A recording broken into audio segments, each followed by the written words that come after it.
Ua talosanga Samuelu su amalona to luo si vai kepi, ina ia ave esele tamai tai whamasino ia talasa ato saanga, mai le whatau tai o le la whamasinonga.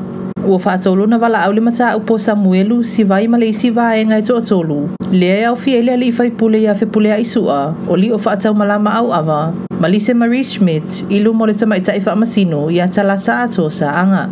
Peitai o lea wa iele talosanga, ina ia whaase ese saanga, ai tau ave seisi whamasino lea mta upu. Ele i folasi ele lo ia Samuelu masi vai le mafua anga le talosanga. Ai na ieli fina ngalo le tamai tai whamasino ia saanga, e ilo lea talosanga lea sofarai le na te anei.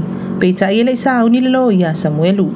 Whali ele ilo ia whetulanga aia, na ielo na tau finga, e na ole wala au le mata upu e whatulanga i se aso ilo le talosanga. O le isi tūna ia tāua, ele i awa ia tuli o, lea to o lima ia ile au mōlia, whape fo ilana lo ia o lo malanga i fafo.